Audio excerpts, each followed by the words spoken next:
Hello students, कैसे हैं आप सब। उम्मीद करते हैं, आशा करते हैं आप बहुत अच्छे होंगे। आप सभी को नमस्कार।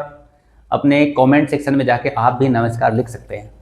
तो मैं आपके सामने एक बार फिर पेश हूं, एक नई वीडियो लेकर, एक नया टॉपिक लेकर। टॉपिक है आपका पोएटिक डिवाइस। जो पोएटिक डिवाइस हैं वो आपकी पॉम्स के अंदर यूज होते हैं। और पोएटिक डिवाइसेस क्यों जरूरी हैं? जब भी हम कभी कभी पोएट्री करते हैं तो आप जानते हैं हिंदी के अकॉर्डिंग करें चाहे इंग्लिश के अकॉर्डिंग करें, तो हिंदी में अलंकार, समास, छंद ये पढ़ने पड़ते हैं। सर ऐसा ही इंग्लिश के अंदर भी है। इंग्लिश के अंदर भी हमें पोएटिक डिवाइस पढ़ने पड़ते हैं। वो डिवाइस, वो चीजें हैं जिनको हम यूज करके अच्छी पोएट्री कर सकते हैं। इंग्लिश के अंदर अच्छी पॉम्स लिख सकते हैं, सॉन्ग्स लिख सकते हैं, शायरी भी लिख सकते हैं, कुछ भी लिख सकते हैं आप चाहें तो, जो पोएट्री से रिलेटेड है। इसका दूसरा नाम बेटा फिगर ऑफ स्पीच भी है। क्या नाम है दूसरा? फिगर ऑफ स्पीच भी इनको कह सकते हैं, फिगर ऑफ स्पीच। अब फिगर से तो आप समझ ही गए होंगे, जो पोएट्री होती है उसकी एक आकृति होती है, उसका एक स्ट्रक्चर होता है, उसके अकॉर्डिंग। ठीक है, दूसरे वाले फिगर के बारे में नहीं सोचना है, तो उधर नहीं जाना है अपने को। ठीक है, तो स्पीच का एक फिगर होता है, उसकी एक आकृति होती है, उसका एक स्ट्रक्चर होता है, उसका वे ऑफ राइटिंग होता है। उसको समझने के लिए आपको पोएटिक डिवाइस अच्छे से आने चाहिए। और 10th क्लास में एक क्वेश्चन जरूर आपसे पूछा जाता है कि इस लाइन के अंदर, in the following stanza first line which poetic device is use, कौन सा पोएटिक डिवाइस यूज करा है। अब जब तक आते नहीं है तब तक वो हमें समझ में भी नहीं आएगी। चलिए जी, सबसे पहला पोएटिक डिवाइस आपको अच्छे से आ जाना चाहिए, जिसको बोलते हैं राइम या राइमिंग स्कीम। अब राइमिंग स्कीम क्या होता है? जैसे ये आप पोएम्स को पढ़ रहे होते हैं तो इसी तरीके से आप उनके लास्ट वाले वर्ड है, देखो इसी डेफिनेशन को देख लेते हैं। लास्ट वाले जो वर्ड हैं उनको अंडरलाइन कर लीजिए। ठीक है, जो लास्ट वाले वर्ड हैं उसको कर लेंगे हम अंडरलाइन। अब लास्ट वाले वर्ड्स को अंडरलाइन करके सपोज करो कि फर्स्ट लाइन जो है उसका लास्ट वर्ड है एज, उसको दे देते हैं हम ग्रेड ए। अब थिंक्स जो है ना इससे मैच नहीं कर रहा है तो इसको दे देते हैं बी। अब साउंड भी मैच नहीं कर रहा है तो इसको दे देते हैं सी। अगर मैच कर जाए ये तो फिर उसी तरीके से देते चले जाएंगे कि अगर ये इससे साउंड मैच कर जाए। राइम का मतलब ही होता है तुकांत शब्द। क्या होता है? तुकांत शब्द, उसकी राइम मिलनी चाहिए। ठीक है, जैसे कि आपने सुना होगा, गांव में कहानी सुनाई जाती है कि एक चौधरी साहब थे। कौन थे भाई? चौधरी साहब थे। और एक था तेली। तेली भी आप जानते होंगे, जिसके यहाँ मस्टर्ड ऑयल निकाला जाता है। अब वो जा रहा था, जाट वहां से निकलता हुआ, चौधरी साहब निकलते हुए जा रहे थे, तो उनसे जो है ना तेली ने कहा उसको चिढ़ाने के लिए कि जाट रे जाट तेरे सिर पे खाट। राइम मिल गई ना, राइमिंग स्कीम बन गई ना, जाट रे जाट तेरे सिर पे खाट। हाँ जी, ठीक है। अब जाट जो है बहुत तेज दिमाग होते हैं, आप जानते ही हैं। अब क्या हुआ, जाट ने सोचा कि बदला तो लेना है, बदला तो लेना है, लेकिन बदला कैसे लिया जाए, मुझे भी इसके बारे में कुछ ना कुछ बोलना पड़ेगा। अब उसने क्या बोला? तेली तेली तेरे सिर पे कोल्लू। क्या बोल दिया? तेली तेली तेरे सिर पे कोल्लू। लेकिन राइमिंग स्कीम तो नहीं बनी ना, राइम तो नहीं बनी ना। उसने कहा कि हाँ, राइम तो बनी नहीं। उसने कहा कि राइम नहीं बनी तो क्या हुआ, कोई बात नहीं, कोल्लू के नीचे दब के तो मरेगा, उसके वजन से तो परेशान होएगा। ये है, तो राइमिंग स्कीम बनना जरूरी है। समझ में आ गया क्या? अगर यहाँ ए दे दिया है और साउंड मैच कर दे तो उसको भी ए दे देते हैं, नहीं मैच कर रहा है तो बी देंगे। अगर ये और ये साउंड मैच कर जाए तो बी दे देंगे, नहीं साउंड मैच कर रही है तो सी दे देंगे। इस तरीके से राइमिंग स्कीम बनती है। तो जब हम पोएम पढ़ेंगे तो उसके अंदर आपको चीजें क्लियर हो जाएंगी। ठीक है, अब राइमिंग स्कीम क्या बन जाती है, ऐसे लिख देते हैं बेटा, पोएम की राइमिंग स्कीम क्या है? ए बी है, या क्या है? A B B C. इस तरीके की राइमिंग स्कीम होती है।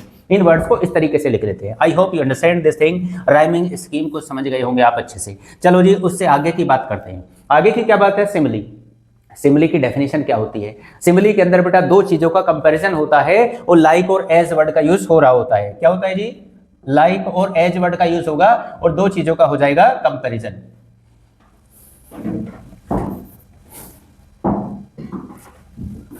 चलो, जैसे the sky is as blue as the ocean. जो स्काई है वो ऐसा है जैसा कि ओशन। अब स्काई का ओशन का कंपैरिजन हो रहा है, वर्ड यूज हो रहा है एज। तब क्या यूज हो रहा है? पोएटिक डिवाइस सिमिली यूज हो रहा है। किसी लाइन के अंदर आपसे पूछा जाएगा इस लाइन में कौन सा पोएटिक डिवाइस है, लाइक और एज वर्ड यूज हो रहा है, दो चीजों का कंपैरिजन हो रहा है, तो पक्का डेफिनेटली वहां पर सिमिली है। ठीक है जी, आप बता देंगे in the first line of this stanza poetic device simile is used. इस तरीके से आप आंसर दे सकते हैं।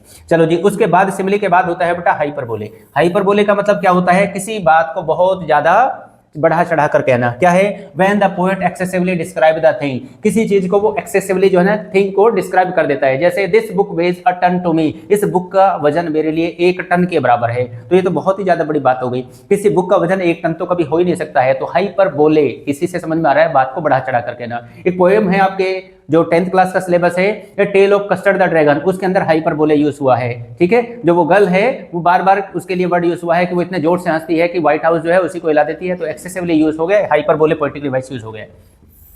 नेक्स्ट पोएटिक डिवाइस की अगर बात करें हैं तो उसको बोलते हैं बेटा एलिट्रेशन। क्या बोलते हैं? Alliteration. Two nearer words have same initial sound. पास पास के दो शब्दों की जो साउंड होती है वो बिल्कुल एक जैसी ही होती है, तो वहां पर पोएटिक डिवाइस यूज हो जाता है क्या?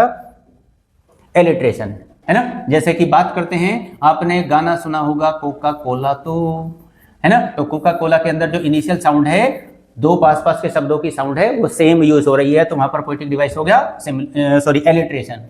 जैसे कि आपकी जो फर्स्ट फॉर्म है उसके अंदर वर्ड यूज हुआ है सम से। अब सम से का मतलब क्या हो गया? पास पास के दो शब्द दोनों की साउंड सेम आ रही है, तो पोएटिक डिवाइस हो गया है एलिट्रेशन। इस तरीके से आप एलिट्रेशन को ढूंढेंगे। The world will end in fire, world will, वे की साउंड आ रही है वर्ल्ड विल में, तो एलिट्रेशन हो गया है। चलो जी, राइमिंग समझ आ गया है, सिमिली हो गया है, हाइपरबोले हो गया है और एलिट्रेशन हो गया। नेक्स्ट की बात अगर करें तो बात है बेटा किसकी? मेटाफर की। पोएटिक डिवाइस है मेटाफर। मेटाफर के अंदर क्या होता है? कंपैरिजन होता है। क्या होता है जी? कंपैरिजन होता है, SION, कंपैरिजन होता है बिटवीन टू थिंग्स, दो चीजों के बीच में, दो पर्सन के बीच में, या दो थिंग्स के बीच में, या दो प्लेस के बीच में, और लाइक और एज वर्ड का यूज नहीं हो रहा होता है, तो तब होता है क्या? मेटाफर। ठीक है, समझ में आ गया होगा, मुझे उम्मीद है समझ में आ गया। क्या आप कमेंट करके बताएं कि ये वीडियो कैसी आपको लगी है और सारे के सारे पोएटिक डिवाइस आपको क्लियर हुए कि नहीं हुए। अगर किसी चीज में कोई कंफ्यूजन रह गया है तो आप कमेंट करके बता सकते हैं। ठीक है जी, मेटाफर का यूज ऐसे हो गया है। नेक्स्ट क्या है बेटा? पर्सोनिफिकेशन। पर्सोनिफिकेशन की बात करें तो पर्सोनिफिकेशन क्या हो गया? कोई भी नॉन लिविंग थिंग है या एनिमल है, उसको हम क्या कंसीडर कर लेते हैं? कंसीडर कर लेते हैं बेटा, मान ही लेते हैं। क्या मान लेते हैं सर? पर्सन मान लेते हैं। पर्सन मान लेते हैं किसको? नॉन लिविंग थिंग को, तो तब हो जाता है पर्सोनिफिकेशन, जिसको हिंदी में बोलते हैं मानवीकरण। मानव ही मान लिया है। समझ आ गया क्या? जैसे कि आपकी जो पोम है कौन सी? ए टाइगर इन द जू, उसके अंदर वर्ड यूज हुआ ही, टाइगर के लिए ही वर्ड यूज हो रहा है, तो डाउटफुल तो है ना कि पता नहीं है कि वो ही है या सी है, लेकिन बार बार ही वर्ड यूज हो रहा है, तो उसको मेल कैटेगरी से रिप्रेजेंट कर दिया है, तो वो पोएटिक डिवाइस हो गया है उसके अंदर पर्सोनिफिकेशन। नेक्स्ट वर्ड क्या है सर? ऑक्सीमोरॉन। ऑक्सीमोरॉन क्या होता है? जब दो पास पास के शब्द जो है ना उनके अपोजिट मीनिंग होते हैं, एक दूसरे से जस्ट अपोजिट मीनिंग होते हैं, तो तब पोएटिक डिवाइस होता है ऑक्सीमोरॉन। अब ऑक्सीमोरॉन कैसे होता है? जैसे कि हम बात करते हैं कि कई बार हम मैच वगैरह देखते हैं, तो मैच होते हैं हमारे डे नाइट मैच होते हैं, आधा दिन में मैच खेला जा रहा है, आधा रात में खेला जा रहा है, तो डे नाइट मैच हो गया। दो पास पास के वर्ड हैं और दोनों के मीनिंग एक दूसरे से डिफरेंट है। ठीक है जी। एक मूवी का नाम है बेटा, हॉलीवुड की मूवी है लिविंग डेड। ठीक है जी, मैंने तो केवल मूवी का नाम सुना है, मूवी मैंने भी नहीं देखी है, आप देखना चाहो तो एग्जाम के बाद देख लेना। मूवी का नाम क्या है? Living dead. लिविंग का मतलब जीवित और डेड का मतलब मरा हुआ, तो मरा हुआ जिंदा। ठीक है, इस तरीके से इसका यूज होता है। हमारी कौन सी पोम के अंदर इसका यूज हुआ है ये आप फाइंड आउट करेंगे। चलो मैं बता देता हूं क्या है। वर्ड यूज हुआ है क्वाइट रेज, टाइगर के लिए यूज हुआ है। आप देखना कौन सी वाली पोएम है। क्वाइट रेज, क्वाइट का मतलब होता है बेटा शांत, और रेज का मतलब होता है एंगर। शांत, एंगर, एंगर कभी शांत होता ही नहीं है। दोनों पास पास के वर्ड हैं और एक दूसरे से जस्ट अपोजिट हैं, तो पोएटिक डिवाइस कौन सा यूज हो गया सर?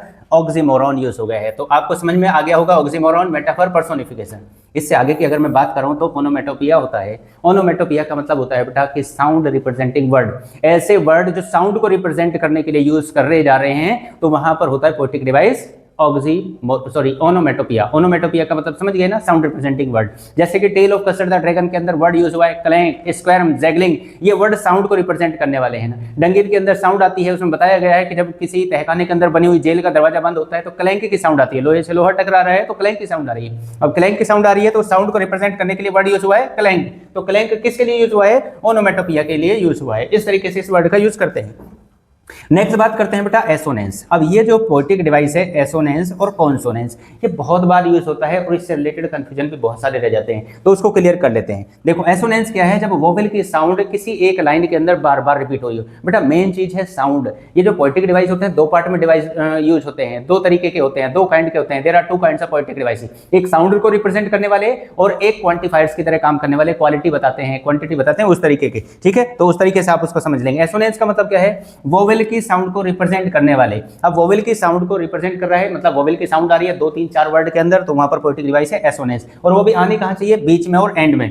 देखो ओ की साउंड आ रही है, साउंड में भी ओ की साउंड आ रही है, मोर में भी साउंड आ रही है ओके, और यहाँ पर टू में, तो कहाँ आनी चाहिए? बीच में और एंड में आनी चाहिए। 2 3 4 वर्ड के अंदर जो है ना किसी वोवेल की साउंड आनी चाहिए जब उन वर्ड को बोल रहे हैं। कई बार जो है ना लेटर्स तो होता है, वोवेल तो होता है, लेकिन उसकी साउंड नहीं आ रही है, तो वहां पर ये पोएटिक डिवाइस यूज नहीं होगा।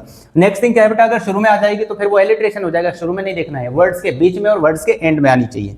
कॉन्सोनेंस का क्या है, जब कॉन्सोनेंट की साउंड किसी एक लाइन के अंदर बार बार रिपीट की जा रही हो तो कॉन्सोनेंस हो जाता है। जैसे कि यहाँ पर अगर हम बात करें, व्हेन कॉन्सोनेंट साउंड रिपीटेड, ड की साउंड आ रही है यहाँ पर भी ड की साउंड आ रही है, इस तरीके से कौन सा पोएटिक डिवाइस हो गया है, कॉन्सोनेंस। कहाँ पर यूज होना चाहिए, एंड में और बीच में, इस तरीके से यूज होगा तो वहां पर पोएटिक डिवाइस हो जाएगा कॉन्सोनेंस।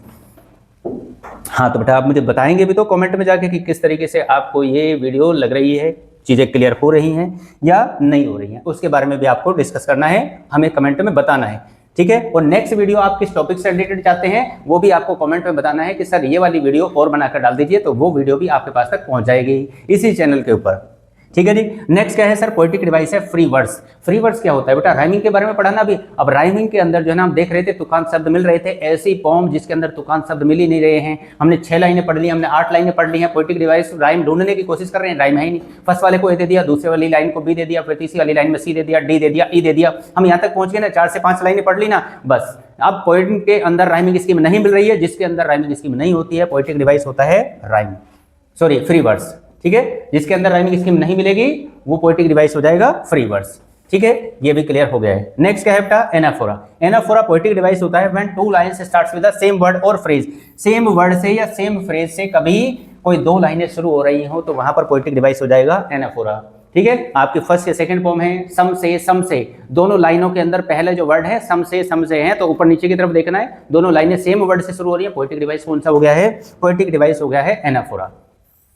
चलो जी, नेक्स्ट अगर बात करें नंबर 13 की, तो एंजेबमेंट। एंजेबमेंट क्या होता है सर, एंजेबमेंट क्या होता है, एंजेबमेंट होता है जब कोई लाइन बिना कोमा के फुल स्टॉप के एंड हो रही हो, इसका मतलब उस लाइन का जो मीनिंग है वो नेक्स्ट वाली लाइन में जाके क्लियर हो रहा है और वहां पर एंजेबमेंट हो गया। अब मोस्ट ऑफ द पोम जो होती हैं उन सभी के अंदर एंजेबमेंट होता ही होता है। क्यों होता है जी, क्योंकि वो एक सीक्वेंस में तो लिखी नहीं जाती है, एक सेंटेंस में तो लिखी नहीं जाती है, तो किसी सेंटेंस का मीनिंग आगे क्लियर हो रहा है, किसी का उधर हो रहा है, किसी का उधर हो रहा है, तो एक लाइन से दूसरी लाइन में जाते हुए अब यहाँ पर ही देख लो, देखो यहाँ कोई कॉमा फुल स्टॉप यूज नहीं हो रहा है, चलो जी नेक्स्ट लाइन में जाके यूज हो रहा है, तो यहाँ पर क्या हो गया, एंजेबमेंट हो गया। इसी तरीके से अगर यहाँ भी नहीं हो तो दूसरी से तीसरी लाइन में जा रहे हैं, तीसरी से चौथी लाइन में जा रहे हैं, यहाँ जाके कॉमा फुल स्टॉप यूज हो रहा है, तो इसका मतलब हो गया पोएटिक डिवाइस एंजेबमेंट। एक और पोएटिक डिवाइस आपकी पोम के अंदर यूज हुआ है जिसका नाम है एल्यूजन। क्या नाम है, एल्यूजन। एल्यूजन पोएटिक डिवाइस का मतलब क्या होता है बेटा, एल्यूजन का मतलब होता है कोई फेमस जो कैरेक्टर है, कोई फेमस कैरेक्टर कहीं किसी नॉवल के अंदर से उठाकर और पोम के अंदर डाल देते हैं, तो तब जो है ना एल्यूजन हो जाता है। कौन सी पोम के अंदर यूज हुआ है,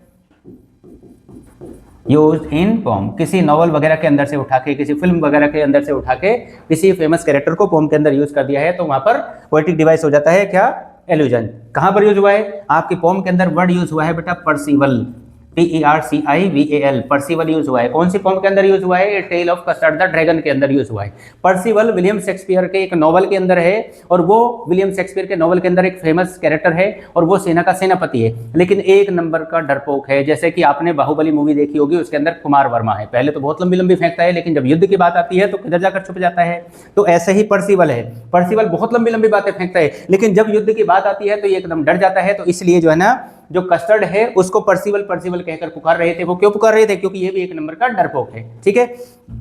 I hope all the poetic devices is clear to you. सारे के सारे पोएटिक डिवाइस आपको क्लियर हुए होंगे। आप अच्छे से इनका रिवीजन करें, पोम को पढ़ें। 1 नंबर 2 नंबर का क्वेश्चन पूछा जा सकता है, उसको शॉर्ट आउट करना है, उसको सॉल्व करना है, और वीडियो को लाइक करना है, कमेंट करना है, और चैनल को सब्सक्राइब भी करना है। बहुत से अपने ऐसे स्टूडेंट्स हैं जो वीडियो को देखते हैं लेकिन चैनल को सब्सक्राइब नहीं कर रहे हैं। काइंडली आप सब्सक्राइब कर लीजिए, बेल आइकन को दबा दीजिए, जिससे कि आने वाली वीडियोज की नोटिफिकेशन आपके पास पहुंच जाए। Thank you very much. जय हिंद, जय भारत।